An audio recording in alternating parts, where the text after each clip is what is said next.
How's it going, guys? This is Najam. Welcome back to another video. In this video I'm going to review the SF2000.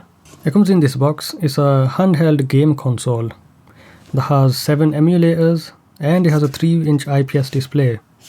Now this was on AliExpress for £20, so I picked it up. I was interested in buying a handheld because I'm interested in retro gaming and something I can throw in my bag.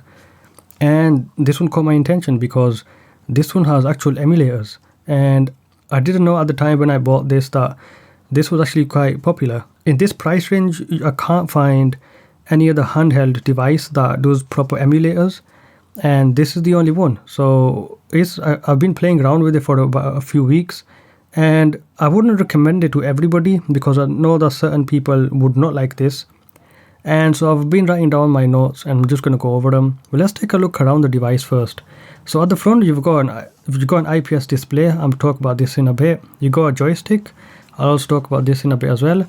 Now the D-pad here is not the best, but it's okay. You have a power LED which goes green when you're charging it. You got the A, B, X, Y buttons on this side, and these are pretty nice buttons. I like these. They're very tactile, very clicky.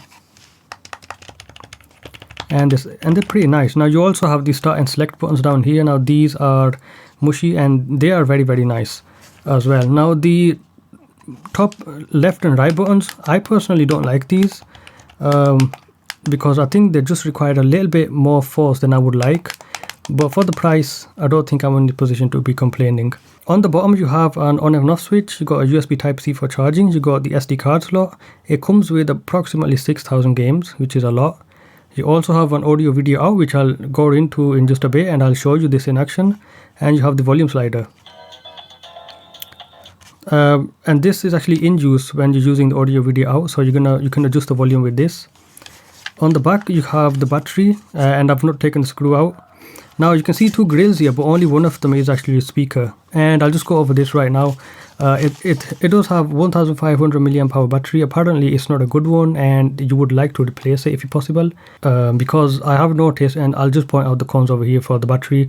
When the battery gets low, the indicator is not right, by the way. This battery indicator is never right, so ignore it. When it does go low on battery, the screen starts to reduce brightness and it just fades away, and you can control it, but it's very laggy and very sluggish, and it doesn't work when they start low or on a level. And apparently the battery cell inside this is not good, and you probably should want to get that replaced.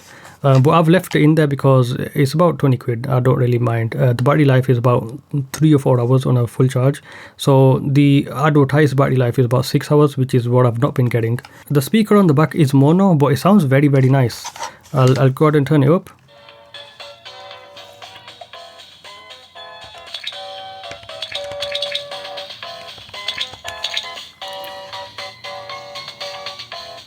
It sounds very nice. I'm actually quite impressed with the speaker. I know it's mono, but it sounds very nice. The build quality is very cheap and very plasticky, but it's actually built pretty nice. I don't mind the build quality. It's actually nice. It's a very lightweight device. You can change the control mappings. If you go down to user ROMs, you can go ahead and go forward and you can change the control mappings for the different controlling emulators. So you've got all these emulators, and I guess I can just point these out right now. You got NES, Super SNES, Mega Drive, Game Boy, Game Boy Color, GBA, and MAME, which is arcade. And so these are the 6 emulators that it has, and I personally think some of them don't run as well, and I'd have updated the software, the firmware, to 1.7.1, which is the latest right now. And there has been a big jump in the difference of performance, and I'll talk about that in a bit. The games are on the SD card, and you can put your own ROMs in. I have not tried it. I have plugged this into the PC, and it does pop up with multiple folders and stuff. Let's talk about the things I like about this and also the things I don't like about this. Number one, I love the display. This is an IPS display, has very nice viewing angles, and it is a very nice display. Now the bad thing is you can't adjust the brightness, but that's the only bad thing about the display. I like the display. It also has a really nice speaker. I also love the speaker out of this, and it does have a search function, which is very nice. And I can go ahead and type in Poke, and it will probably bring up Pokemon games, about 50 of them apparently. So yeah, that's very interesting.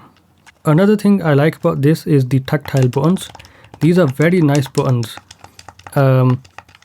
The D-pad, I've noticed when I'm playing Tetris, it did go to the right when I was pressing down. And so I wouldn't, oh, exactly, it's doing it right now, there we go. Yeah, not very nice. But I think they just need to change the design on the D-pad, that's all. Otherwise, I think it would be pretty nice. The other thing I love about this is the joystick. Now, this is a joystick that's found on the Nintendo Switch, and it's the same style joystick. It's very, very nice. I love it. And I mean, this is one of the favorite things about this handheld. It's very, very nice to use. I love this one. And the other thing I love about the SF2000 is the price. This is very, very, very cheap. So yeah, that's pretty nice. Now let's talk about the cons.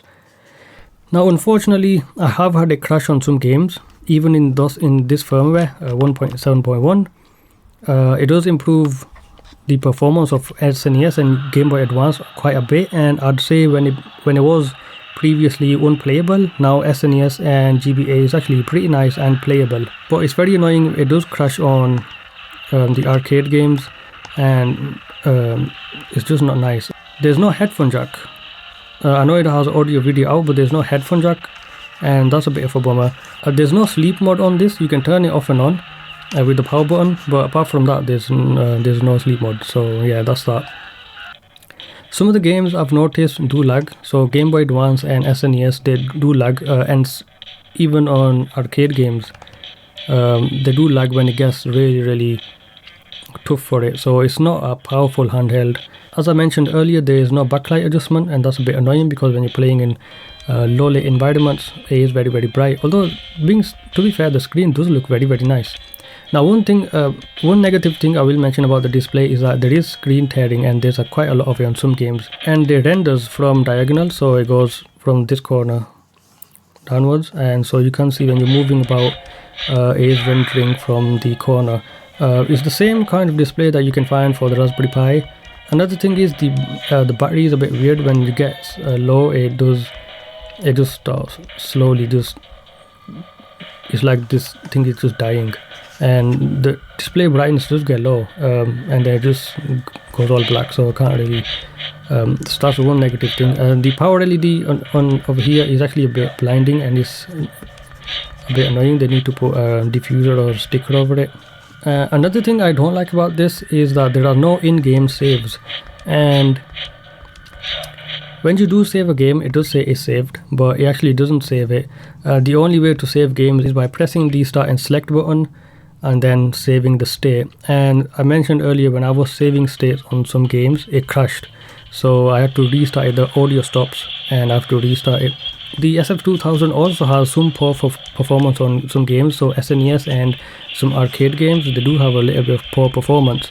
But for the most part, what I like about this is that you can play NES, Mega Drive is pretty nice as well, Game Boy Color and Game Boy Advance, Game Boy Color and Game Boy Advance run really, really well. I mean, they run really, really, really well, and I'm really happy with this.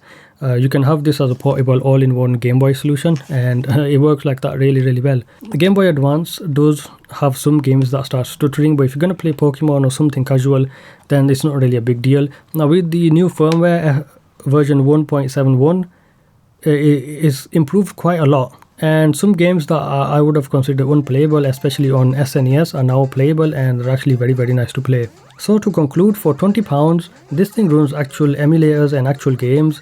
I haven't tried sideloading any games because it has 6,000 games, and I think it has pretty much all the games for the Game Boy series. Honestly, I think it does. If you go on to MAME, okay, it's only got 200 games for that, but that's plenty. It's got the big ones, the most popular ones. I've been having a lot of fun on this. I've been playing games. It's been a lot of fun, and for £20, with the AV mode as well, you can plug this into a TV. Now, I need to mention this. I did actually plug this AV into a converter box that converts it to a HDMI signal, because I don't have the analog video input on a monitor. So it does so have been converting to HDMI, and then I've been playing it. But it's been very, very nice. It almost feels like a Nintendo Switch. You can just plug it in. You can use this as a controller, and you can play games. Now, it does actually come with, I forgot to mention this, it does come with wireless controllers. Now, I bought this as a standalone handheld, But you can't get wireless controllers with this, and you can play multiplayer. So you can press the start button or something or whatever, and you can have your family join in. And I kind of regret buying the one without controllers, because I think using this as an actual console, it would have been more fun. I initially intended to buy this to play on the go, and for that it works really, really well. I only recommend it for people who are not looking for a handheld ecosystem, because with this you're going to be kind of stuck with this. The save states are on here, and it doesn't do in-game saves. I recommend looking for something that allows you to actually back up the saves and transfer them to different devices, preferably x86 based. I know it's kind of expensive, but if that's what you want, when you want actual upgradability and everything, that's the way to go in my opinion. But this is a very nice throwaway handheld. I love it. I do recommend it for anybody who's looking for an all-in-one sort of solution. It does have some poor performance on some games, but I think that can be overlooked because there are quite a lot of other games that it runs really, really well. So if you guys have any questions about this, ask me in the comment section below. Thank you guys for watching. I'll see you guys in another video.